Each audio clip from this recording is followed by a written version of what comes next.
Good evening and welcome to CCTV Cambridge Community Television. I'm Joe Lynch, host of Somerville Community Television's Greater Somerville, a weekly talk show. It is my pleasure to be asked again by the three campaigns for the 26th Middlesex District to return as moderator for this second debate between the three candidates. It is also my pleasure to welcome our in-studio audience, our television audience watching us live, and to our viewers who will watch this tape show on other access channels as well as on the web. It is CCTV's and my pleasure to welcome the three candidates for state representative to the studio.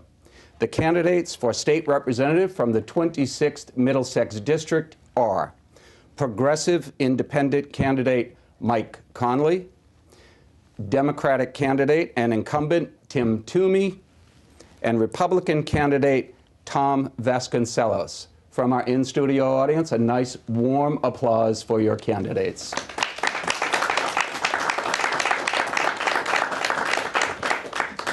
Thank you, gentlemen, for the invite to return as well.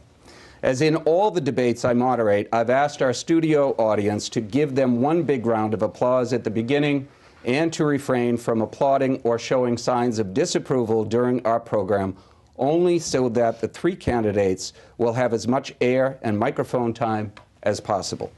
I promise you'll all have time to applaud again at the end of the show. As you know, the debates have rules not only for the audience but for the candidates.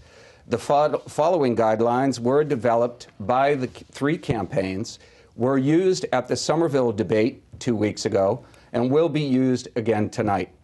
The debate rules are as follows. There are 3 segments to tonight's debate. Each candidate will have 2 minutes for an opening statement in segment 1. Segment 2, there are questions from the audience. Those questions were submitted prior to all 3 campaigns and were chosen by the campaigns. The questions I will ask have been agreed upon. Each candidate will have 90 seconds to respond. The order of the responses will be, as in the Somerville debate, alphabetical order by last name. We'll rotate the questions after that. And finally, the candidates will directly debate each other with direct questioning to one specific candidate or to the 2 other candidates. The candidate asking the question may also rebut any answer given by another candidate. If a question is posed to a particular candidate, that candidate is allowed the last word before moving on. There are no time limits in that segment. Gentlemen, are you ready to start your engines? Let's go. Leading us off is Mike Conley with his 2-minute opening statement. Thank you, Joe, and thank you all for being here this evening. Thanks to Cambridge Community Television for producing this event. Thanks to my fellow candidates for participating in the race. And thank you to all the volunteers who have worked to make my campaign what it's become so far in this election. As some of you know, I was born in Dorchester, and I was raised in a public housing project. I didn't have any great opportunities growing up as a kid, but I had the opportunity to get a great education. I was able to go to Duke University and study computer science. And from there, I went on to Boston College Law School, and I became an attorney. When I graduated law school, it wasn't easy to find a job, but eventually, with the help of my fiancée, Casey, I was able to find a good job, and we were able to move into this wonderful community. Along the way, I got involved in progressive activism, and I did so because I wanted to make sure that other people had the same kind of opportunities that I had to get a good education, to find a good job, and to be part of a great community. But what I learned right away was that no matter how hard we work, and no matter how important the issue, it always seems like the political system is stacked against us. That's what motivates me to do something different. I'm running as a progressive, independent candidate to provide you with a new alternative to the status quo on Beacon Hill. My campaign accepts no financial contributions. Instead, I've organized a grassroots, low-budget affair that's working to help set an example to get money out of the political system. I'm very grateful for all the support and the encouragement that I've received so far, and I humbly ask for your vote on Tuesday, November 6th. Thank you, Mike. Next 2-minute opening, Tim Toomey. Thank you, and good evening to everyone at home and here in the studio. It's you, Tom and Mike, for participating. And thank you, Joe, for once again hosting this debate.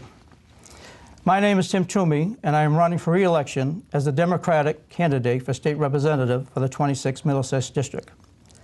I have also served as a Cambridge City Councilor since 1990. I am running for re-election this year for many of the same reasons that I've run before. Public service is my life's work and my true passion. I believe very strongly in the idea that government should work for everyday people. Whether that means serving my constituents at a personal level by helping them through red tape, or if it means supporting policies that help our working families and neighborhoods grow and prosper, my record will show that I'm up to the challenge. Part of my passion for this job comes from being born and raised here. Growing up in East Cambridge made a profound impact on my own personal values. I often joke that when I was growing up, our neighborhood was multicultural before anyone knew what multiculturalism was. I learned about what it meant for my neighbors who were new to this country to come here and about what sort of challenges they faced. I learned about what it meant to struggle to put food on the table and how important it is for neighbors to help one another and take pride in their neighborhood. These experiences shaped my values, and I took those experiences to the legislature and turned them into progressive leadership. I have been a leader on the issue of same-sex marriage and LGBT rights. I was a co-sponsor of the law that extends equal rights to transgender people in Massachusetts. I have been a leader in the creation of the Cambridge Health Alliance, which provides basic health care to thousands of low-income people in Somerville and Cambridge.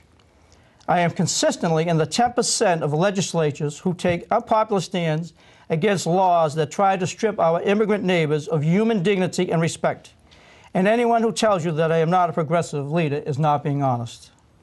We've made great progress in creating a state government that values investing in its citizens. But we need leadership and commitment to finish the work we've started. I am the only one in this race who knows what needs to be done, and I've shown the leadership necessary to accomplish it. And that's why I'm running, and that's why I'm asking for your vote on November 6th. Thank you. Thank you, Tim.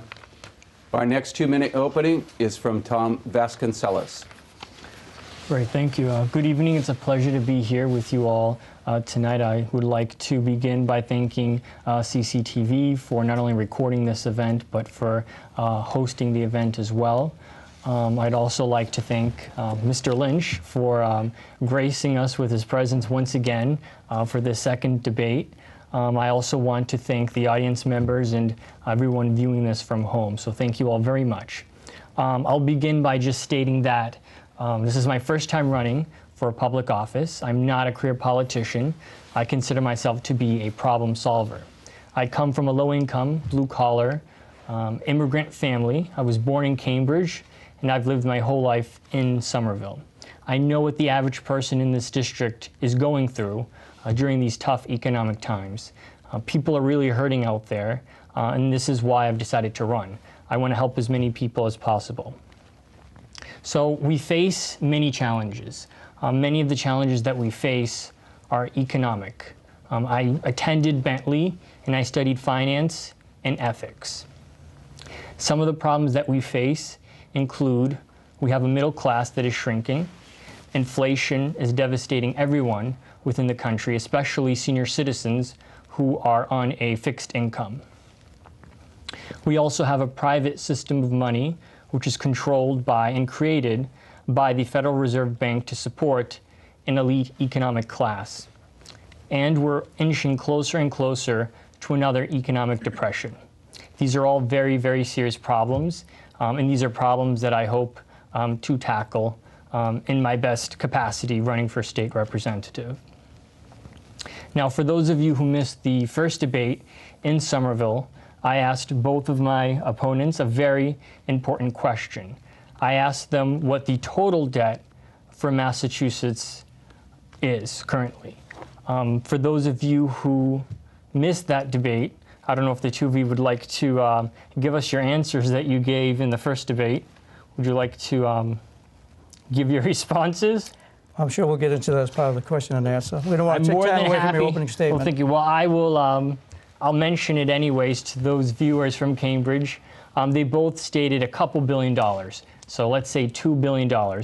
When in reality, I informed everyone that the total debt is slightly more than $100 billion. With that, Tom, I think we're going to give you time later on in the debate because we are running over on the 2-minute opening statement. Well, I only have 2 more sentences, so I'm just going to quickly, if you don't mind.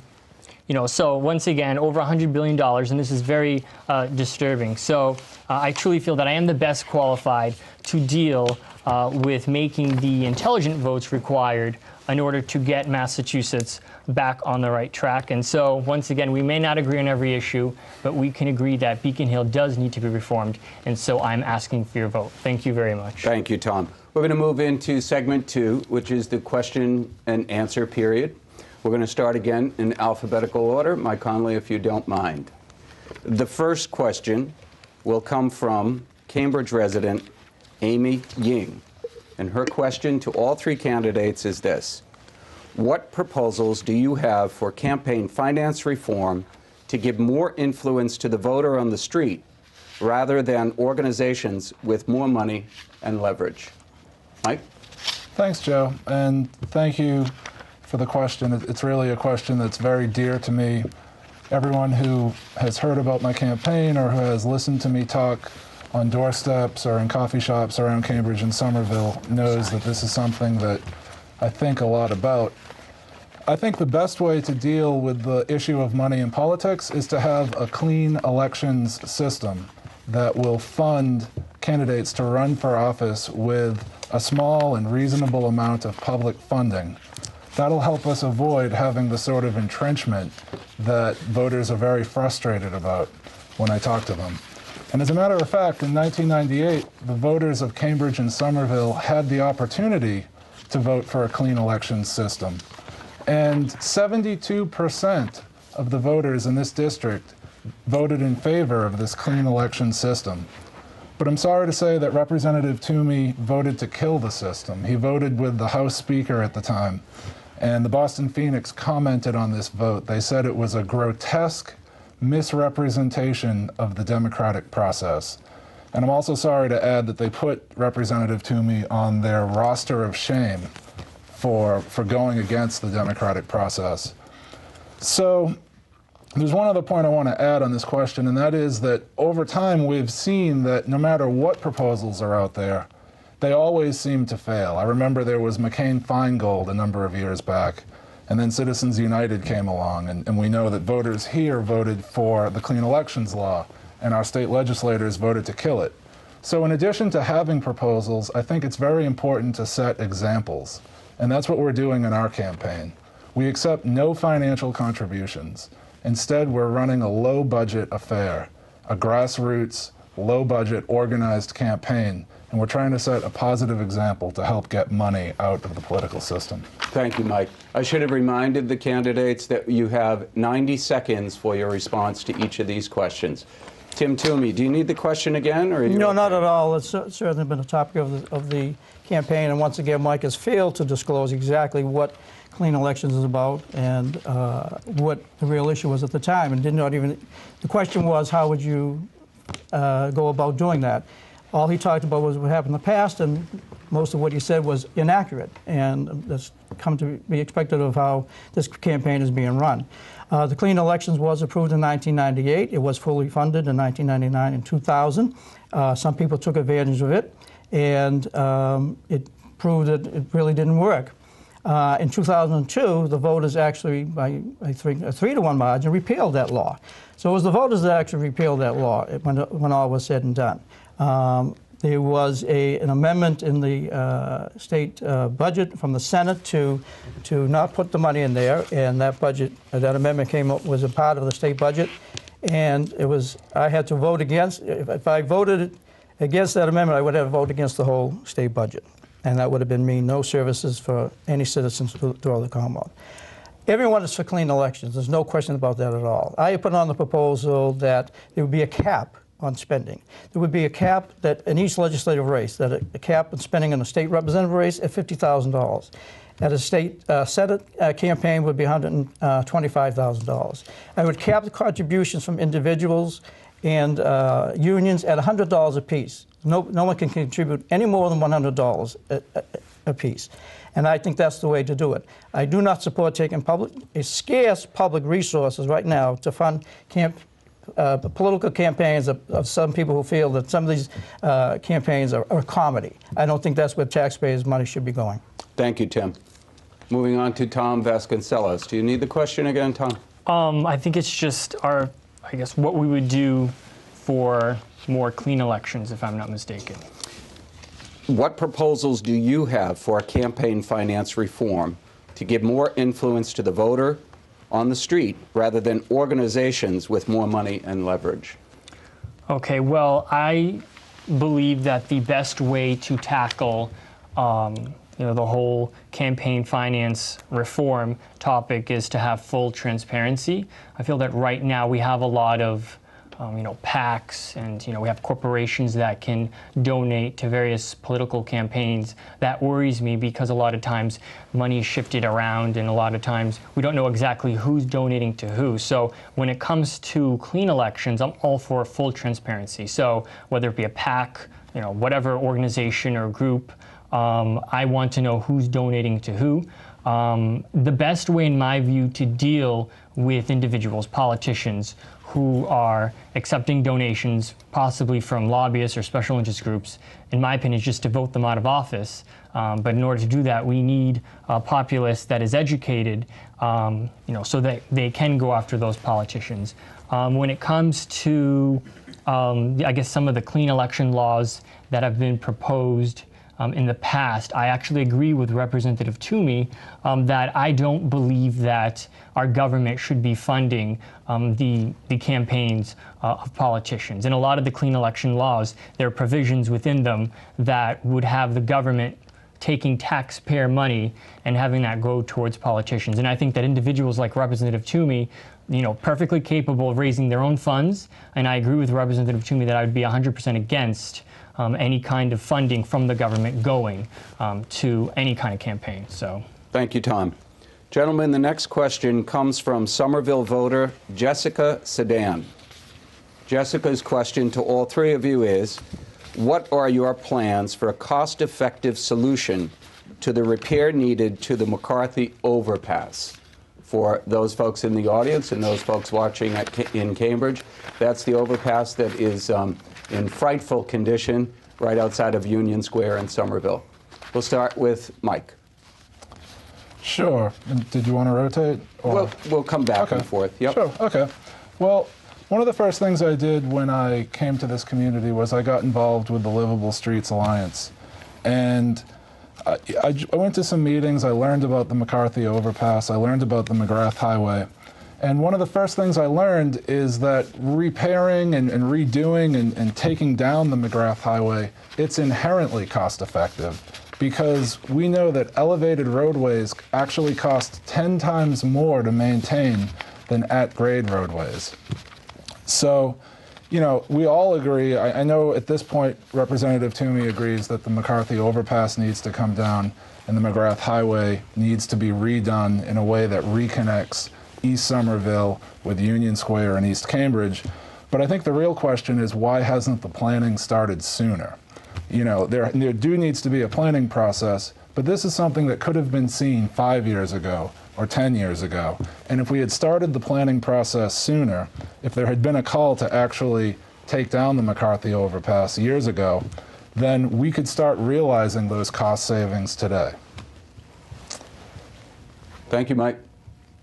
Tim Toomey. Thank you, Mike. Just for the record, long before you appeared on the scene here, I have been involved in the grounding of the McGrath Highway. You've been here a year. I've been working on this issue for several years. It's a very important issue, and I think everybody that I've spoken to agrees that this overpass has to come down. It's obsolete, and in fact, it is unsafe. And so we have been working in a responsible way to develop a plan, not only with livable cities, streets, and STEP in Somerville. It's a crumbling structure that is unsafe, and anybody who's waiting for a bus underneath there or driving underneath can see there is gaps in there and pieces of cement falling. But it's very simplistic to say, yes, just take it down. But if we take it down, you have to do an environmental impact study. You have to work with the city of Somerville and the residents who live there. There has to be a design in place. What is going to take place when you take this down? Where is the traffic going to go? How is it going to impact the residents on Mansfield Street, on Merriam Street, on Washington Street, coming down Medford Street? How is that going to impact those residents? It's a public safety issue. You have to do the necessary work. This overpass was owned by the Department of Conservation and Recreation, and they had a very difficult time even managing the parks they were entrusted to. Once Mass DOT took control of this, I organized a meeting with Mass DOT to do a site visit to McGrath Highway, because Mass DOT is the proper agency that runs the highways now, and that's the agency that should be in charge. They formed the study ground in McGrath Highway that's been meeting with the residents and STEP over the past couple of years. They are working on a proper design to implement the grounding of this. But you can't just come in and say, we're going to take the structure down, and what's in its place? How are those going to impact the residents that live there? Thank you, Tim. Tom? Well, I agree with Representative Toomey. It's a very complicated issue. I believe that the overpass does need to come down. It is a safety hazard. The question is, what is going to be in its place? Who's going to take care of it? How much money is it going to cost? And unfortunately, when the government's involved in a lot of these decisions, it does take a while, more time than it would take possibly for the private sector. And so it is something that does take time in terms of how we're going to finance this. We're going to have to reform.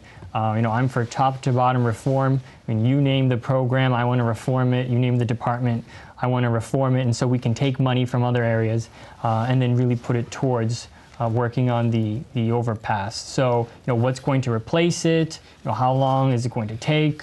Who's going to work on the project? This all takes a lot of time. So I believe that there are people working on it right now. I wish that the process were moving along a little bit faster, but I think right now they're doing the best job that they can under the circumstances, and I do hope that there is a resolution to this fairly shortly. I mean, who knows? But if I were state representative, I would go in there and try to push. I guess, I love to talk. I have a big mouth, so I'd go in there and say, listen, guys, you're taking a long time with this. Try to speed up the process a little bit and just put pressure on all the, the various individuals that are working on the project. Thank you, Tom. Our next question is from Cambridge resident David Slavitt. And David's not really asking a question. He's asking you to comment on something. David's comment, I would ask you about the comments to comment of all three of the speakerships of Flaherty, Finneran, and DeMacy, all of whom were convicted as felons for what they did in office. And David is referring to the speakers of the House of Representatives, Sal DeMacy, Charlie Flaherty, and Tom Finneran. We'll start with Tom Vasconcellos. All right. Well, if I'm not mistaken, this David Slavitt actually ran. He was the last Republican before me, all the way back in 2004. He actually ran for state representative, if I'm not mistaken, against Representative Toomey. In terms of I guess he was asking for Representative Toomey's opinion, and I guess I'll give my opinion on. He's asking all three to comment. Our opinions on, I guess the situation. Well, all three are convicted felons. All three former Speakers of the House, and they were Speakers of the House. I think Flaherty stepped down in 1996, if I'm not mistaken, and then the other two took charge since then. It's very sad. I believe that I don't quite remember why they all got in trouble. I know there was tax evasion for more than one of them. I think Flaherty, he didn't serve any jail time, but he was involved in rental units or something. Lobbyists were letting him stay in some kind of vacation properties or something like that. So they all broke the law, and it's very sad. It just goes to show you that Beacon Hill's broken. I mean, this is one of the reasons why I'm running. There's a lot of corruption that takes place, and if this type of corruption is taking place at the highest level, then I mean, it's not really too hard to imagine what's going on below them. I do want to say that as far as I know, Representative Toomey is a wonderful man. He's not involved, as far as I know, in any kind of corruption charges. We do need a representative who will put pressure once again on the rest of the state reps and the speakers of the House. And so, you know, I studied ethics, and the only thing that I can assure to the voters is that if elected, I would be a watchdog. So I would go there, and if I even had any kind of suspicion, that this type of activity was taking place, I would definitely, open my mouth and say something. I'm not afraid to uncover these scandals. So. Thank you, Tom. Tim Toomey, on the speakerships of Flaherty, Finneran, and DeMacy. First of all, for the record, there's no corruption charges that I'm facing, so I just want to appreciate Tom's concern. I wanted to, just want to don't leave anything like that out there. But I did vote for each one of those individuals that were mentioned, and I thought they were the right candidate for the position at the time. They had shown a great leadership and capability as they moved up in the House of Representatives. I was deeply hurt and offended when these charges and these events unfolded. I felt that they personally abused the trust that not only myself, but my colleagues had placed in them in a leadership role as the Speaker of the House. It certainly tarnished the reputation of good men and women who serve on a daily basis as state representatives or state senators, and it really hurt. It hurt a lot of us in a very profound way that speakers could abuse the public trust, and I think it contributes to why people have a negative view of elected officials, and it was very, very unfortunate. But it's, like I said, they abused the trust that was placed in them. In my wildest imagination, could I have seen any of that coming, that all three would have faced such serious charges being leveled against them and found guilty of certain charges. And I was just, again, just deeply hurt, and that they would misuse abuse their power that way. Thank you, Tim. Mike Conley? Well, I think this is just another example of why the system is corrupt and why it appears to be corrupt on Beacon Hill. And I think it's one of the reasons why people are excited about the progressive, independent option that we're working to provide in this election. You know, if I'm elected, I will be working with Democrats every day, and I believe in the things that Democrats generally stand for. But I also think it's great to be able to stand apart from that corrupt system. And as Tim mentioned, he did vote for these speakers. It was 3 in a row that turned out to be guilty of various charges. So, you know, I think this explains why people are excited about the possibility of a new progressive independent option on Tuesday. Thank you, Mike. Our next question comes from, and I'm going to say it 2 different ways, Nicole Larby or Mikhail Larby. The question is this: many Massachusetts representative elections are uncontested. While it's possible that this may be due to complete satisfaction with the incumbents, there are other opinions that it relates to profound flaws in our electoral process, and particularly incumbent advantages in campaign finance.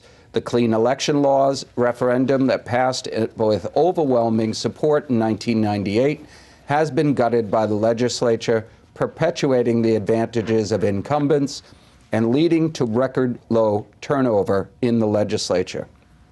The question, gentlemen, is this: if elected, will you work to support the clean elections law, and what will you do to improve our democratic process?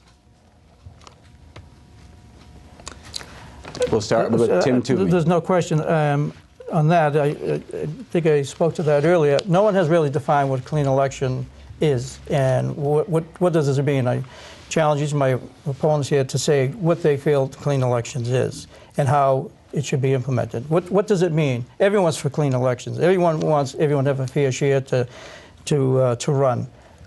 State rep, you need 150 signatures to get your name on the ballot, and you know, it takes a lot of legwork and hard work to run for office. But it can be done, and it's been shown by a lot of people who have run very minimal campaigns. I spoke earlier about putting caps on maximum contributions from individuals and from unions and so forth. The Citizens United decision that the Supreme Court unfortunately issued, I have been a leader on that and trying to get a constitutional amendment passed to overturn that decision. I gathered over 200 signatures to put on a non-binding referendum question on the ballot in the 26th Middlesex district, directing the representative, whoever is elected, to work towards that goal. I don't know if anybody else here collected signatures to do that. So the Supreme Court was very wrong in that.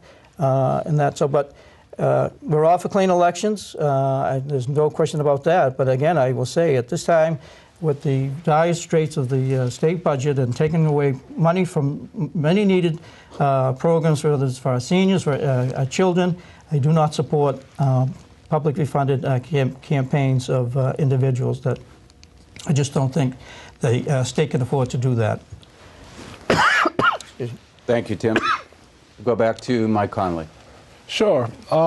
Again, one of the reasons why I'm running as a progressive independent, because as I've said earlier, I do believe in many of the things that Democrats care about, is, one of the things that bothers me with the Democratic Party is this notion that we will pit one thing against the other.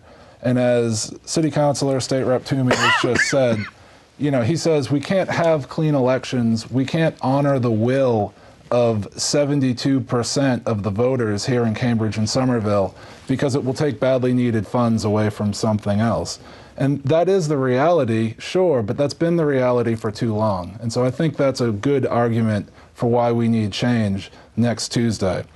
Just another point to rebut, you said, what is clean elections? I can tell you exactly what clean elections is. Take State Senator Jamie Eldridge. He's one of the most progressive legislators on Beacon Hill. And if I earn your vote and if I succeed and become your new state rep, I'll look to him as a sort of role model on Beacon Hill. He won his first election using the Clean Elections Initiative. We may never have had such a great progressive leader. And right here, you wonder why Representative Toomey voted to kill clean elections. We actually had a clean elections candidate right here in the 26th Middlesex district. About 10 years ago, a guy named Paul Lachaliere ran using clean elections funds. He was running as a Green Rainbow Party candidate, and yet he scored 37% of the vote versus incumbent Representative Toomey. So I think that, to say that clean elections doesn't work, to say you don't know what it means, to say that you support clean elections, I think that's just asking the informed voters to have amnesia. Thank you, Mike. Tom. Well, I have to disagree with Mike. Once again, I agree with Representative Toomey. What exactly is, clean election, laws? There are many various types of bills that have been introduced from various states. I've looked at the one that has been introduced and that the people voted for here in Massachusetts. And I don't think you really answered the question, Mike. What is your definition of clean election, laws? Like, what are they? And once again, most of the bills that I have seen that deal with the subject matter, they all involve, or the vast majority of them involve public financing of elections. And we're in a time right now where we don't have a lot of money. So I don't want to take public funds and put those funds towards the campaigns of politicians. And so that's one thing that worries me. And like I stated earlier, I'm for full transparency, and I think that's one way in which we can advance, I guess you can call it, clean elections. I want to know who's donating to whose campaign. And right now we don't have that because of all the different PACs and corporations that can donate. And so I think we need to be more specific in terms of what in particular we're looking for when it comes to clean elections, because that that phrase is really thrown around a lot, but it's very vague. So if it has anything to do with the government having to pay for people's campaigns, I'm definitely against it. And so, but full transparency, that's what we need. And once again, if someone's accepting donations from shady sources, then kick that politician out of office. I think that's the #1 way to deal with the problem. Thank you, Tom. Our next question comes from a Somerville resident, Jonathan Martin. According to a recent UMass Amherst poll, only 28% of state residents approve of the job that the state legislature is doing, and only 32% think that the state is headed in the right direction. Why do you think this is the case, and what do you intend to do about it?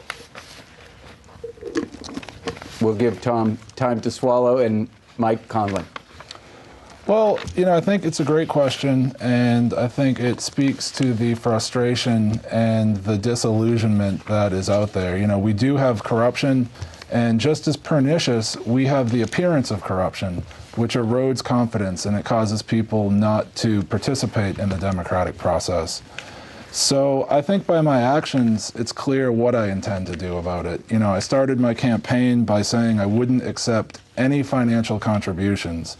And the overall budget of my campaign, which consists entirely of in-kind material donations, is just a tiny fraction of the budget for Representative Toomey's campaign. And, I think by taking this step, and it's not to criticize Representative Toomey's budget. Sure, it's fine.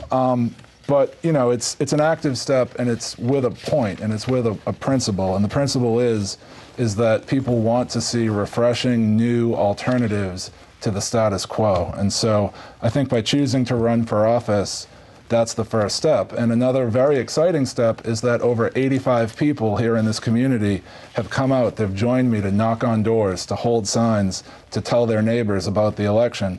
And it's a very special thing, and I'm very gratified by it. And just in closing, I'll point out, 2/3 of all elections are actually uncontested on the state level. So I think it's important for candidates to continue to come out and to contest these elections, and I'm very much happy about everything we've accomplished so far this year. Thank you, Mike. Did I hit all three candidates? Yes. On that one question? No. No, I didn't. I'm going to be corrected. Tom Vasconcellos. Well, I too am running for office. I'm really sick and tired of what's going on in Beacon Hill, which is why I'm running. So I agree with Mike that that's obviously one step that individuals can take. If you don't want to run for something, just get more involved. We need more educated voters as well. I think all of that will put pressure on some of the state reps that we have. In terms of some of the things that we can do, going into this campaign, once again, this is the first time that I've run for something. I was against term limits, but this is something that I'm starting to look at in a favorable way. I think that it might be healthy to have term limits. What those, how many years, what the term limits would be. We'd have to, figure that out. Maybe 6 years, maybe 8 years. But I think that's definitely something that I would consider if I were to become state representative. I also think that perhaps we can turn the state representative position into a part-time job. I think I would feel better if we had our politicians at the State House for less time. That gives them less time to find new ways to, really screw over the taxpayers. So that would be great. That's another idea that I would propose. And once again, just getting more people involved. There are plenty of ideas out there, but once again, just limiting the power that the state rep has. Maybe making it a full-time job. A part-time job. Having term limits. Those are all ideas. I'm not saying we have to have those, or I would necessarily push for those, but those are just some ideas that I have, which can be used to hopefully solve the problem. Thank you, Tom. We're going to move on to the last two. I'm sorry. I don't think I had. Tim Toomey corrected me. First debate, you corrected me, and you got me again tonight. No problem. I'm not sure the question was answered, well, the way it was framed, but and I appreciate talking about bringing about the clean elections and everything. But the fact is, Mike, you are spending money. Money is being spent. My donors are out there. They're listed who they are. They're out. Nothing's being hidden. We don't know who's funding your campaign. You're spending money. You have signs, you have lumber, you have fancy, glossy pamphlets, and that's fine. That's fine. But just come clean and say who's funding your election. I have no problem with that. anything, but to answer the question about Massachusetts, I mean, I think the Commonwealth of Massachusetts is on the right path. I mean, our students are leading the nation in the educational scores. 98% of our citizens have health care insurance. That's nowhere else in the country. Unemployment rate is lower than around the country. So I do think, in fact, that Massachusetts is on the right path, and we are addressing the needs of the residents of this Commonwealth, and we can continue to do so. Those are three areas that I feel that really make the Commonwealth stand out. Why people coming? We have corporate companies coming from overseas to build their facilities here, right down the street.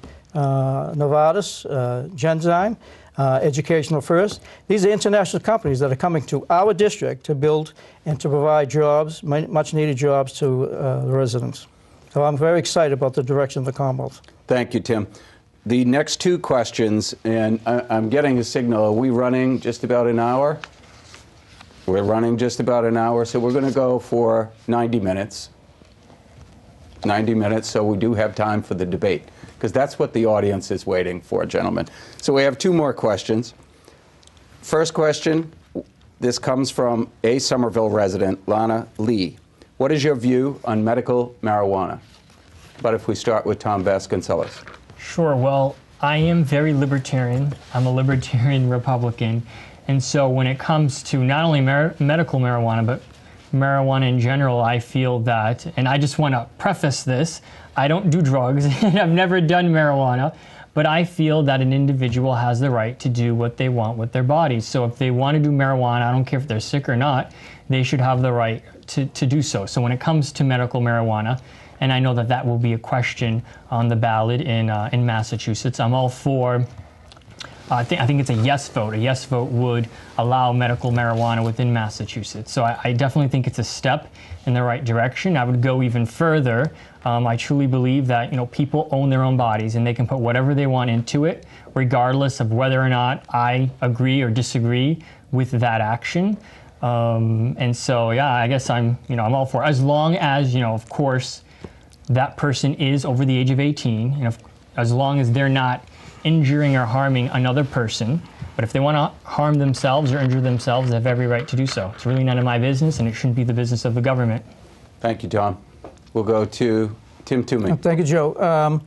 I would support the concept of using medical marijuana. I'm not sure the ballot question is the right way to accomplish that. I think there has to be some legislative process in that, in determining how to implement that, what controls, what procedures should be in place. And I'm just not sure that the way that the ballot question is worded is going to accomplish that. There is some strong opposition from the law enforcement community. I think their concerns have to be addressed and listened to, and I think working together with the law enforcement and with the medical community, that I think a acceptable solution can be achieved. I do feel that people who have medical conditions and that the use of marijuana helps that condition, I do support. But I think it has to be done in a very controlled and manner. So I'm hoping that that could come to pass. But I've always supported the use of medical marijuana for those who need it. But again, it has to be done in the proper way. So not only the person who is using it is protected, but also how it's distributed to those individuals. So I think that all has to be taken into account. Thank you, Tim. Mike Conley. Thanks. I support question 3. It's been endorsed by the American Civil Liberties Union. It's been endorsed by a number of patients' advocacy organizations because of the fact that people believe that marijuana can help mitigate pain for people who are suffering from terrible illnesses. So I support question 3, and I'll also add that as a legislator, I will honor the will of the people. So I'm looking forward to what happens with this question on Tuesday. Thank you, Mike. Our final question from your constituency is another question from Lana Lee in Somerville. What is your opinion when it comes to funding the sex change of inmates who are convicted murderers in Massachusetts? And if you don't mind, we're going to start with Mike Conley one more time. Sure. Well, I think this is a question that raises a lot of emotions on both sides. And as a candidate for office and as a potential new state representative, for me, what's most important is to listen to the opinions of the medical community and to also let the legal process run its course. So we know that gender identity disorder is a condition that's recognized, and it's a diagnosis that merits treatment in many cases. And we also know that a judge heard all of the evidence in the recent case that was discussed in the media, and that judge reached a conclusion that the given inmate was to have a sex change operation. So I think that's where it stands, and as a state representative, I would defer to the medical community and to the legal community. And I'll also point out that the Commonwealth has appealed the decision, so the decision is still under legal review. Thank you, Mike. Final portion. Again, on this one, I do agree with Mike. It's a much more complicated issue than many people make it sound to be. And I think a lot of people feel it's very tough having the taxpayers foot the bill for a sex change operation. But you have to look at the law that the judge was enforcing. And the law clearly states that the state should pay for medically necessary procedures. Doctors have deemed this procedure medically necessary, and with this decision, I might add, it was a President Reagan appointed judge, Judge Wolf, who rendered this decision, and he was doing his job by enforcing the letter of the law. It's the job of doctors to evaluate certain medical procedures necessary, and it's the job of judges to interpret the law, and that is the job this judge was tasked with. Sometimes there are unintended consequences to the laws, but it was not up to my purview. It was Governor Patrick that actually appealed. It wasn't the legislature that appealed this decision. But I do not agree with the governor's decision to support the appeal. Thank you, Tim. And Tom Vasconcellos. Well, I want to preface what I'm about to say with the fact that I'm a strong supporter of the LGBT community. I'm for same-sex marriage. And, I'm all for sex changes, but I don't feel that the government should be paying for anyone's sex changes. I'm sorry. I mean, if this individual had his own money and he wanted to use his own private funds, then hey, I'm all for it. However, we have to remember this man, if I'm not mistaken, he's a convicted killer. He killed someone. And so having our taxpayer funds going, and I believe the procedure with all of the testosterone and all that is going to come up to around $100,000 altogether, and then the lawyer's fees, and I think some of that was covered through federal funds as well, if I'm not mistaken. But altogether, we're paying taxpayers in general well over $1 million for this. And I'm sorry, but we just don't have the money. So if we're going to make sure that we have safety nets available for those who are truly in need, I do not support. Once again, if you want to have a sex change and you have the private funds, I fully support you, go right ahead, but taxpayer funds should not be going towards this. In terms of the law that allows this to happen, the law needs to be changed, and this judge who ruled on this, he needs to go as well. So, that's my opinion on the matter. Thank you, Tom. Gentlemen, thank you for answering the questions that came from your constituency. Now you're going to answer questions from each other, and this is the fun part. This is why the in-studio audience came tonight. And that is why the folks are watching at home, because as you know, the two candidates running for a Senate canceled their debate, so you have the eyes of Cambridge and the state on you today. As I did in the Somerville debate, who would like to go first? You may ask one or both of your opponents a direct question. I'll go first. Tom Vasconcellos. Okay, so let's see here. I have quite a few questions. I'm going to have to select one. And I have to remind all three candidates that I'm not going to let it happen at what happened at the Somerville debate. I don't want to cut anybody off, but be cognizant of the fact that we have a time limit here. Okay. So I'm going to address this question to Mike. So Mike, your campaign is largely based on your no money pledge. This is supposedly the foundation of your campaign. However, I've identified a few troubling cracks within that foundation and would like for you to address some of my concerns. It's really one major concern, really. Once again, you've been stating that you're no money Mike Connolly, despite the fact that I discovered from looking at yesterday, because of the storm, I had nothing else better to do. So I was going through some of the pre-election reports that were filed to the Office of Campaign and Political Finance, and I discovered that 2 individuals actually donated a combined total of $632.19. So, my question really is, and I'm sure we'll have a dialogue, we'll go back and forth with this, but don't you think that you're misleading the voters with your no money pledge when you are in fact accepting contributions, not only from yourself, but some other individuals that are associated with your campaign? And I know they're not actual, US dollar amounts, they're in-kind contributions, but I feel that, you're still receiving contributions. So would you like to address that? Sure, yeah, it's a great question, and it's something that has come up. People ask me, how does your campaign work? And like you said, it is a campaign where I accept no financial contributions. And at the very outset, I said the way it would work is I would accept no money. So there's no way that anyone can give me money. I've actually had people offer me money. I've had people suggest that I should raise money, that it would help my campaign. And the way that I felt most comfortable going about my campaign was just not accepting money and using that to demonstrate my commitment to getting money out of the political system. But at the very same time, I said I would accept materials, in-kind contributions. And this was actually published in the Cambridge Chronicle in the very first story that they did about the campaign back in June. It said that I would accept materials in kind. And that's basically just for practical purposes. There's no way you can get your message out with absolutely no materials. So as you mentioned, I've accepted around $600 or so in materials.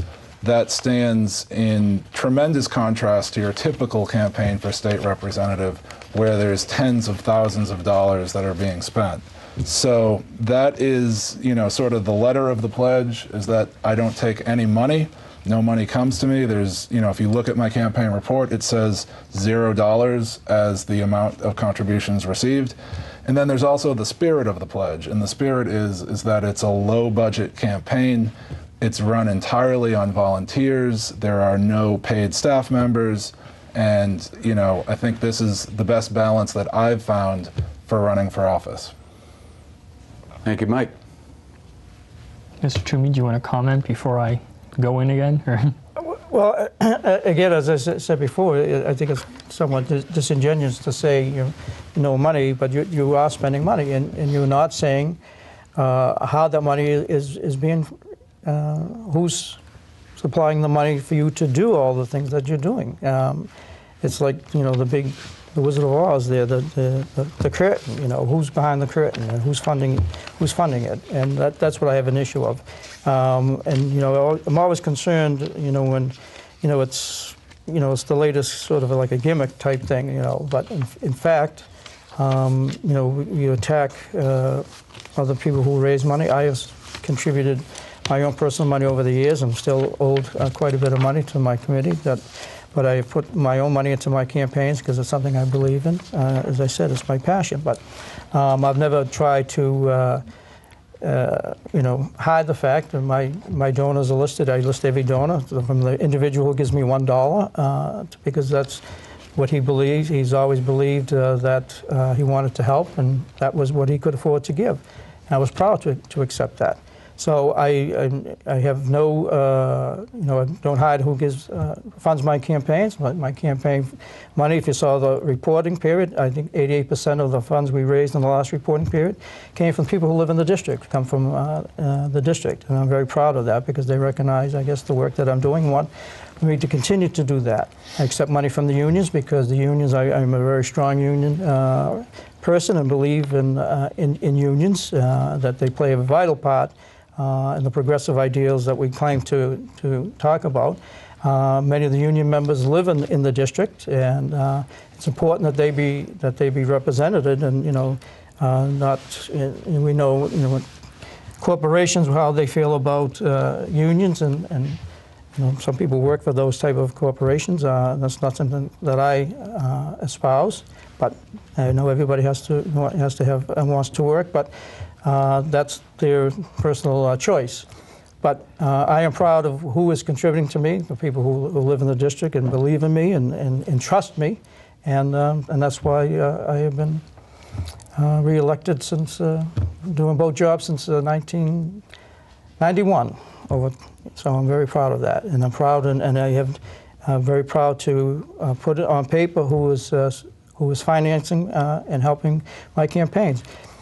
And the fact of the matter is, I believe it was probably less than half of the money that we raised is spent on the campaign. Most of the money I receive is spent, the vast majority is spent on donations to civic groups, to little leagues, to the homeless shelters, Food for Free. Those, my campaign consistently, majority of the money goes to support organizations that are in great need right now in the communities. And that's all on the public record, where my donations go to. And I also spend money on my district office, which is there to service the people of the district and make it easy for them to come see me in person in the district, not have to go into Boston. So that's where my money goes. It's not going to fatten my wallet. I'm owed a lot of money over the years that I've put on my own personal money, but that's a personal commitment I've made, and it's all there in the record that has come from me. So I think you could do the exact same thing. If you're funding it, that's fine. Just say, this is where my money's coming from, and that's the other reason I released my tax returns. So everybody knows, I'm the only one to release the tax returns. It's all out there in the open where my money comes from and where my money is going. So I just would hope that my two opponents would do the same. So, but thank you, Tim. Tom, does that answer the question for you from both your opponents? Well, I guess back to Mike, I don't really see a big difference between getting, for example, $632 worth of a cash contribution and then getting $632 worth of some kind of asset that's worth that much. It's like me saying, well, if tomorrow someone gives me $1 million worth of gold, that's just, it's worth something, So when you have accounting principles, for example, you have assets which are worth money. And so, when I first heard about your campaign, and by the way, I really like Mike. I think he's a great guy. He's one of the nicest people that I've spoken to. And he's generated a lot of attention. He's been in a lot of newspapers, but I feel that all of this attention, or most of it, has been a result of his no money, I guess, like personification that that's like showing through. However, when you dig deep, you are spending more money than me, and you've actually received more in-kind contributions in terms of the dollar amount of how much it's worth than I have received. And so I feel that it's a little bit of a gimmick, and you received a lot of attention. And I'm not saying you're doing anything wrong. I'm just saying, you've received a lot of attention, but you are in fact, at least from the people that I speak to, whenever they're like, oh, Mike Connolly was around, and he's not spending any money, or they say something like he's only spending his own money. So I feel like there are a lot of people that are being misled, and I'm not saying you're misleading them, but I feel that your whole campaign is based off of, once again, I don't want to call it a gimmick, but I feel that it is kind of a gimmick, and there's not, as much as I like you, there's not much substance, behind some of the things that you say. For example, clean elections. You make everything sound nice, but I wouldn't feel comfortable having you as my state representative, just making everything sound nice, but I feel that there's just a lot going on in the background that you don't really talk about too much, or you don't like delving too much into specific details. And I think that's a problem because, once again, you're getting so much attention, and it's based, in my opinion, mostly on this, gimmick. Once again, I have to call it a gimmick. If I could, since this is the last debate and I'm not going to be asked back, I'm going to use moderator's prerogative here, and I'm going to ask Mike Connolly a question. What's the difference between you accepting $1 million, hypothetically, $1 million in-kind contributions, and Tim Toomey and Tom Vasconcelos raising $1 million in cash contributions. What's the difference between those two? I think theoretically there isn't much difference. And, you know, I mean, there's a lot on the table here. I've been taking some notes. I know that, you know, you've both referred to my campaign as a gimmick. And, you know, I think that my campaign, sure, I mean, there is a marketing element to it, but it's also grounded in substance. And when, you know, take Rosa Parks, for example, when she refused to get out of her seat, you know, in some ways that was a gimmick. If she really wanted the bus to take her to where she was going, she would have stayed, you know, she would have got up and moved when she was asked to leave. But what she was doing was she was trying to set up, you know, she was trying to make a point. And that's what we're trying to do in our campaign. And, you know, it's not about me. You know, if you listen to what these guys are saying, they make it sound like I'm some kind of swindler, or you know, that I'm. No, I have not said that. No, we've never referred that. I think you're a great just asked you guy. I like you. Sure, yeah, well, to be open about it. Sure, yeah, well, you know. Absolutely. Okay, well, fine. Well, just let me put it to you like this. You know, it's to say that the reason why the campaign is getting attention is because people are desperate for some kind of change. It's not because I'm a genius or a swindler or anything else. It's because people are hungry for the kind of change that we're trying to provide. And, you know, there is nothing hidden. I mean, you cited the figures. I think so far in this election, Tim Toomey, you've raised about $35,000. You've spent about $29,000. Out of my own pocket, I've spent around $4,000, and I've also accepted around $600 in materials. So those are the basic facts.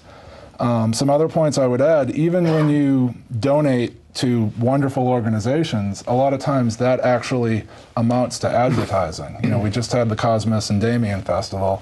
It was a wonderful occasion.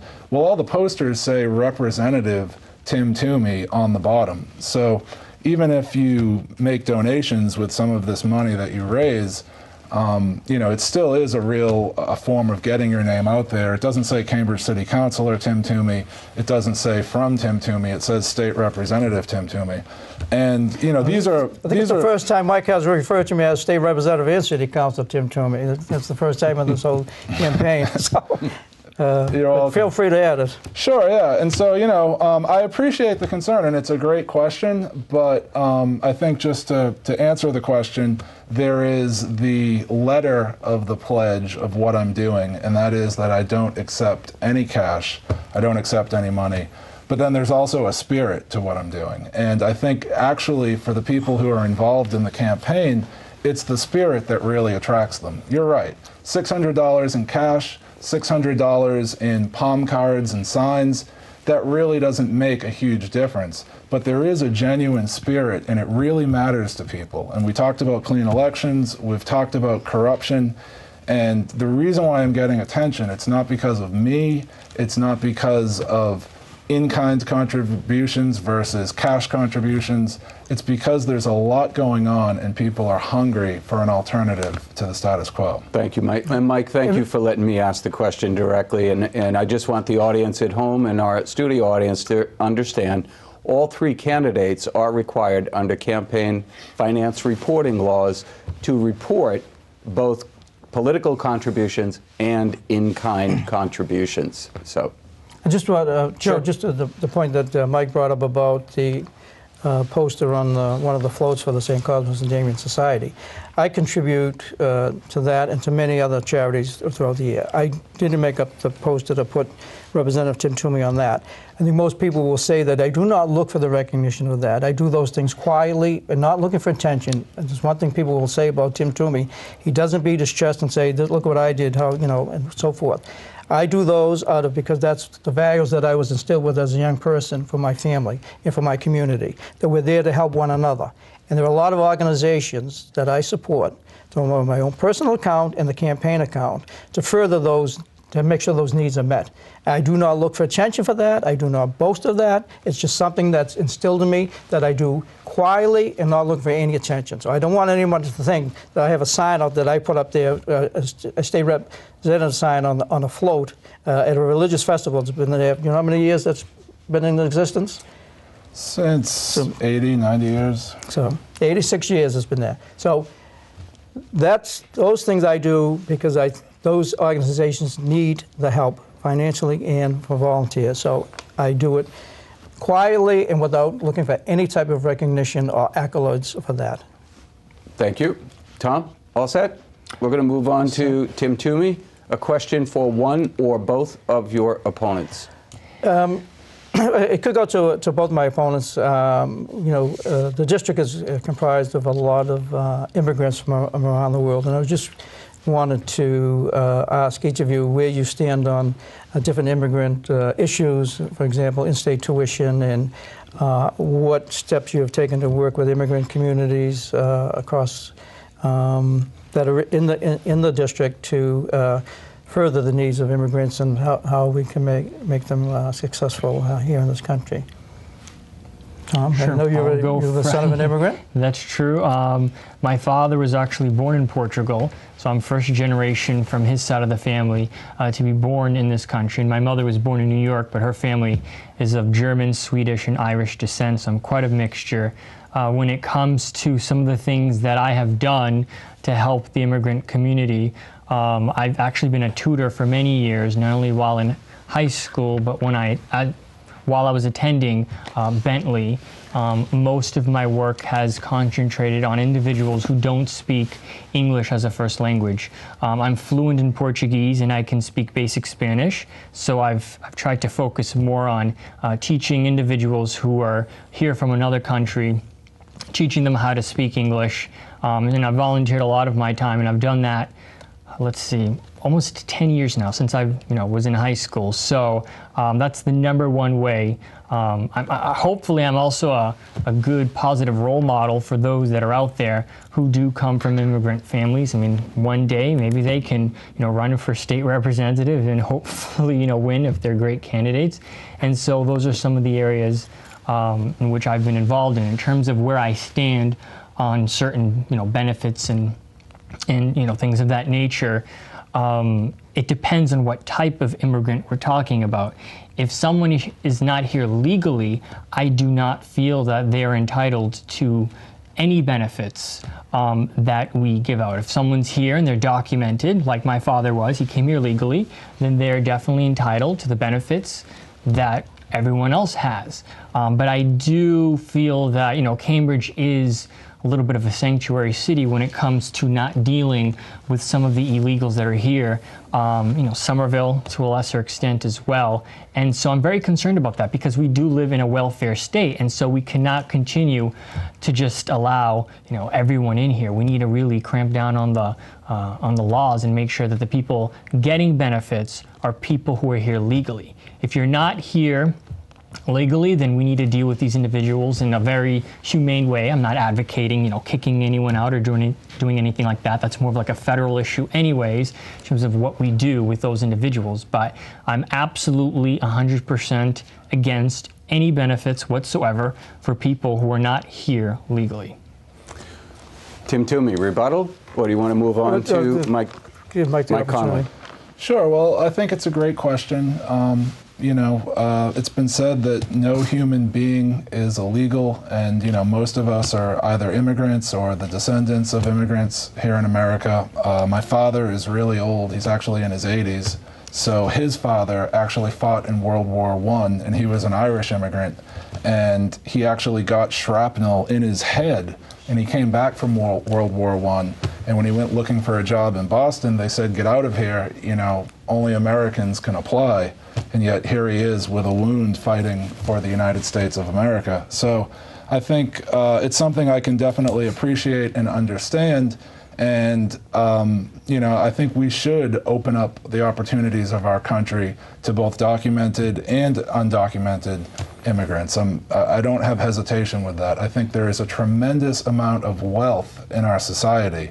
And I think it's our job as leaders, it's our job as progressives to find ways to open up opportunity to everyone. You know, if you were brought to this country and, you know, for whatever reason you're not an official citizen, well, it's not your fault, and you still should be entitled to get a great education. So I would have no problem supporting in-state tuition for anyone who's living here, you know, whether they're called undocumented, documented, you know, or whatever. And I also think that we need to have, you know, laws that actually work. I think that's something that Tom referred to. We need to have laws that work. So while there are uncomfortable legal situations right now, I think ultimately it's important for us to move the political process forward so that the process actually works for everyone. Thank you, Mike.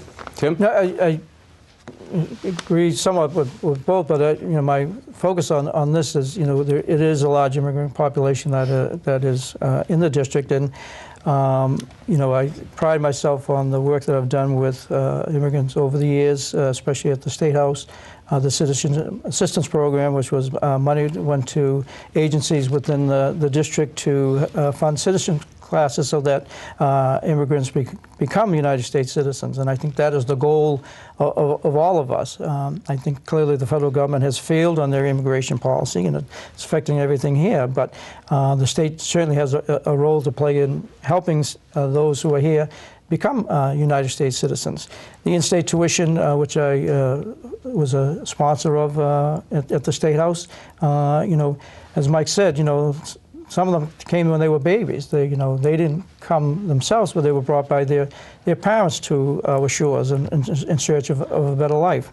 And those students are deprived from being able to attend our state universities to pay the same rate of tuition as a resident of Massachusetts. So we have students who are graduating at the top of their classes not being able to further their education, and we're depriving them of their education, and we're depriving the state of what the value and educational and work experience that they can contribute. I took a lot of flack on that at the time. An anti-immigrant group down in New Jersey actually had a billboard down there saying, you know, Tim Toomey, directions to my house in Cambridge because of the stand that I was taking on immigrant rights, defending the rights of immigrants. So no one showed up at the house, but that billboard was down in New Jersey, you know, that they spent against me. So I'm proud of... that was an in-kind contribution for you, Tim. I'm sure they weren't hoping that it was going to benefit me, but that group. But again, actually the federal government does have to come up with a comprehensive solution to that. But last week at the Summer Board of Aldermen, there was a resolution that the word illegal would not be used anymore, and I wrote a letter in support any correspondence from the city of Somerville that it would be referred as undocumented and not illegals. And I don't know if anybody else sent a letter in support of that, but Central Presente in a group of young Latino students drafted that and worked with the Board of Aldermen to pass that. And it passed unanimously, and I was proud to send a letter of support of what those young people were doing who want to stay in this country, who want to succeed. You know, these young individuals, as Mike said, his grandfather, they're serving in the military. They are sacrificing their lives for us here to have this democratic debate. And then they come back home and they're deprived of being able to further their education. And that is wrong. It's absolutely wrong. So, so I do agree with Mike and thank you, Tim. Tom Vasconcellos. Well, I'm glad that Representative Toomey actually brought that up. A lot of times I catch myself using the term illegal. I know some people, they take offense to that. I probably should have used the term undocumented. I know some people are very sensitive to the term illegal. So my apologies if I offended anyone watching who doesn't like the term illegal. But I mean, my message is still the same. And, you know, but I'm very concerned though, some of the things that I hear, because we barely have enough money for people who are here, who are documented. I don't understand. It seems like we're living in, well, I'm not living in a fantasy world, but it seems as if maybe the two of you are living in a fantasy world, because we don't, like, where are the funds going to come from a lot? And there are special circumstances, and I give Representative Toomey credit, because he's right. There are certain complicated situations where, someone comes here and they're not documented, and then their children, they're 1 or 2, they don't even know what, that their parents came here when they weren't supposed to, and, they're hiding in the shadows. So there are a lot of complicated issues, and, we have to have compassion for a lot of these individuals. However, we can't just be, have a free-for-all and have, individuals. I mean, if we weren't a welfare state, it would be much different. If we had my libertarian philosophies, we could allow a lot more people to come. And I'm all for, by the way, legal, immigration. I want more immigrants. I think that, they're some of the hardest working individuals that we have here in the country. So, I agree with both. I want more immigration, but we cannot continue to reward a behavior, because when you reward a certain type of behavior, you're just going to get more of that. So that's just one of my concerns. But I mean, I do agree that there are special circumstances, and it's tough because, my heart goes out to those people. I mean, they're just trying to, flee their country because they're oppressed or they're living under a dictatorship or you name it. So it's not, a cut and dry issue, but we need to be careful. We live in a welfare state. We give a lot of benefits out, and we don't have much money right now. And so, if I can just, if you don't mind, Tom, and I Sure. interrupt you, but every state college president signed on in support of this, because actually it would bring more money into the state coffers by having these students pay that, because they're not going to those universities now. So this would actually raise the revenue for the state colleges by having these students pay that tuition. So it would not be a negative from the state to subsidize these students, but it actually would raise additional revenue for the state. So and every college president, the state college president, signed on to that and said that this, in fact, would be an economic boost for the Commonwealth higher education system. So. Well, I haven't looked into those numbers, but I have to be honest, I really don't care what the college presidents want or think, because they're not the ones dictating our immigration policy. So, I mean, even if we were making money, which, I'm going to have to check on that, but it's the moral of the situation. Do we allow individuals, and once again, there are special circumstances, but we don't have much money. And, even if we're making money off of, this college situation, Tom, are they can I getting other interject? Could you give your voters, or give the potential voters out there, those special situations where it Well, would I be already allowed? named a few. For example, a kid comes here, he's maybe 1. He doesn't know that his parents maybe came here and they're not here legally. You can call them undocumented. And so that, that student works hard. Makes, maybe he's first in his class, like, one of them mentioned. And so it's a sad situation, because then that individual, maybe they weren't born in the country, maybe they don't have legal status. And so, what do we do with that situation? They maybe speak perfect English and they're American. So there are special circumstances, and it's a complicated issue. And I don't say that I have the solutions to all of these problems, but we do need to be more intelligent when it comes to just, benefits. And we're focusing on certain circumstances. Maybe there are other circumstances, but there are a lot of people, and there are others gaming the system when it comes to EBT cards, when it comes to other welfare programs. And because we live in Massachusetts, and it's a very welfare state, we seem to attract individuals who want to come here because they know they can get away with some things. But once again, there are special circumstances, and my heart goes out to those people, but we need to be very careful because we just can't afford it. Thank you, Tom. I'm going to move on to Mike Conley and let him ask a question of one or both of your opponents. Sure. Well, this is a question that has come up for me, as I've mentioned many times, and I'm going to direct it to Tim Toomey. I've been knocking on doors since March, and one of the issues that I find throughout the district is the issue of reproductive rights.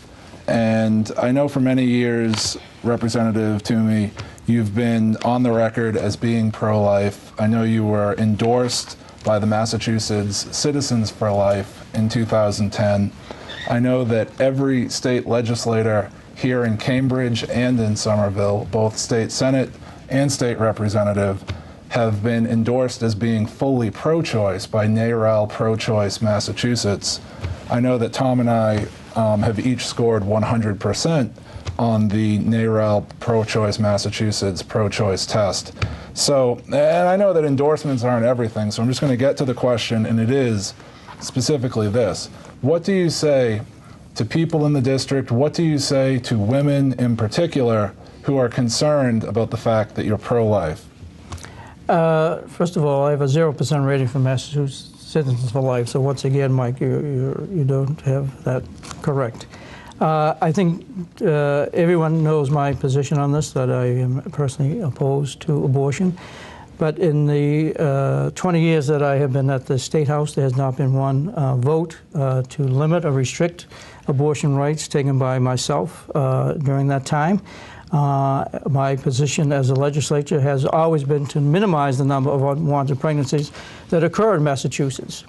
And to that end, actually, Mike, voted for the 3 bills that NARAL has caused their legislative victories of the past 10 years. I voted for all 3, to require the insurance companies to cover contraception, to allow over-the-counter access to Plan B, and to create buffer zones around the reproductive health clinics so that women who are going in there for services are not harassed as they go into to obtain those services. So those positions that NARAL have caused their 3 legislative victories of the last 10 years, I voted for every one of them. And right now, I'm co-sponsoring 2 bills that are supported by Planned Parenthood. The comprehensive sex education, which I always supported, and I voted for the teen health clinic when I was on the Cambridge School Committee in the late 80s. I voted for that to bring that into the high school. And I've always supported that it's important that we educate our students at an early age. And the other bill that I'm supporting that Planned Parenthood is the safe pregnancies for incarcerated women. But over the past years, I have sponsored and I have secured increased funding for family planning agencies throughout the Commonwealth of Massachusetts, and I have several awards that have been given to me in recognition of my efforts to do that. So I have been in the forefront of trying to reduce unwanted pregnancies, but to make sure that the necessary steps, precautions, and the education are available to everyone to make sure to prevent unwanted pregnancies. And I think everyone knows I have that's my deeply held belief about abortion, and but it's never been an issue that in 20 years as a state representative that a vote has occurred to restrict or deny a woman that right. I have been in the forefront of advocating and securing additional funding for family planning agencies across the Commonwealth, and I'm proud of that. And I think, there's always, the extreme, I think I have a 0% from Mass Citizens for Life and from NARAL. I do not respond to their questionnaires each year because I think sometimes, it's kind of gets the extreme on both sides. But my focus as a state rep has been to prevent unwanted pregnancies, make sure the necessary education and resources and contraception is available to everybody, no matter what their income level is. I am proud of what I've done over the years in that regard. Thank you, Tim. Gentlemen, I'm going to pose something to you. Since this is your last debate, would you like to take the closing minutes that we have remaining to continue debating, or would you like to take about 1.5 minutes apiece and direct your comments to the viewers at home and in the audience? Totally up to you. Closing statements? I'm indifferent to it, so. Well, that's fine by me. Yeah. There you go. We'll start in alphabetical order. Mike Conley. Closing statements directly to the constituency of the 26th Middlesex District. Well, thank you, Joe. Thank you for hosting the debate, and I want to thank everyone for joining us this evening. Thank you to Cambridge Community Television. Thank you to the fellow candidates. And I just want everyone to know why I'm running. I'm running because I feel like we need a new, independent, progressive alternative to the status quo on Beacon Hill. And, it's easy to talk about change. It's easy to make proposals. But, as was discussed this evening, when I started my campaign, I decided to start my campaign by taking action, by standing for a principle that said we need to get big money out of the political system. And the campaign has been very successful. Over 85 people have joined me. People, at first, they were laughing, they were ignoring what we're doing. Now everyone's taking it seriously. We're all here tonight, and everyone's excited for what could happen on Tuesday, November 6th. And so I just want to say that, if I have the opportunity to serve, I will serve as your full-time state representative, and I will work full-time to represent the people of Cambridge and Somerville. Thanks. Thank you, Mike. Tim Toomey. Thank you, Joe, and thank you to Tom and to Mike and to you, Joe, the audience, and to all those at home, and to CCTV and their crew that are here tonight to show this debate. I'm running for election as state representative. As you all know, I'm serve as state representative in Cambridge City Council, and I'm proud of that. And I consider myself a full-time legislator, full-time public servant. And I'm proud of my record over the past couple of years that I've served in those both positions. I think we're at a critical time, not only here in the state of Massachusetts, but around the country. I am running as the only Democrat in this race, and I support the Democratic ticket to that end. And what happens in November 6th is going to dictate a lot on the national level what's going to happen here in the state. I believe my legislative accomplishments and my record and my commitment to the district has been borne out. 20 years serving the residents of Somerville and Cambridge, whether it's at any type of events, different functions, walking the streets. One thing people will say that Tim Toomey is visible in our neighborhoods, and I think that is what is needed, especially right now. So I have the record. I know the issues. I want to continue to represent the residents of Somerville and Cambridge to the best of my ability.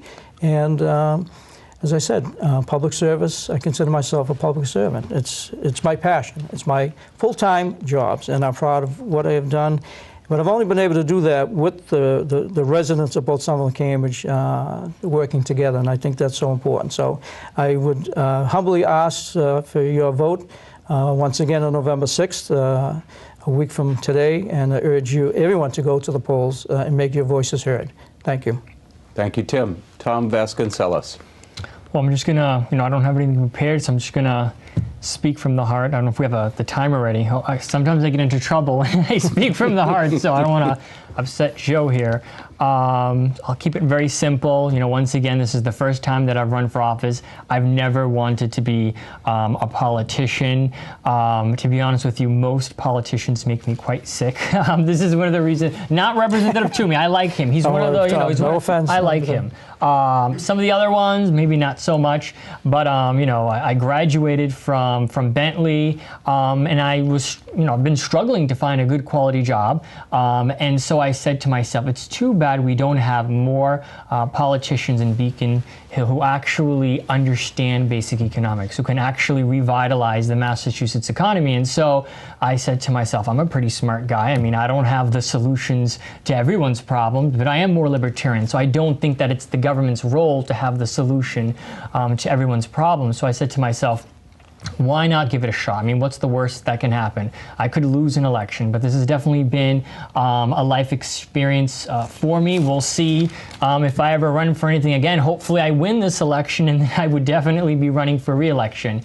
But like many people in our district and in the state and in the country, I'm just so sick and tired of our politicians in general, from Washington, D.C. to Beacon Hill, and I'm just fed up. I'm tired of the bull. That's my campaign slogan. I'm tired of the bull, and I want real reform, and this is why I'm running. I want to go to Beacon Hill, create some waves, shake things up a little bit, and really, put pressure on our politicians, because I think that they're lacking when it comes to a lot of skills. Number one being economics, and as someone who studied economics, I feel that we are inching closer and closer to an economic depression. So we need to deal with that. Thank you, Tom. Ladies and gentlemen, in the studio audience, now it's your turn. A round of applause for all three candidates. Thank you. It has been my pleasure, gentlemen, to see you twice in this campaign season. It has been momentous for me in the Somerville studios. There was an earthquake, and last night we know that we had a hurricane, and we just heard the rumblings of thunder outside. So on behalf of CCTV, Cambridge Community Television, I'm Joe Lynch. I want to thank you all for watching. Remember, don't leave your future in the hands of the few. Get out and vote on November 6th. Mike Conley, Tim Toomey, Tom Vasconcellos, running for state representative in the 26th Middlesex District. For CCTV, thanks for watching. Good night. Thank you, gentlemen. Thank you. Thanks. Thank you very much.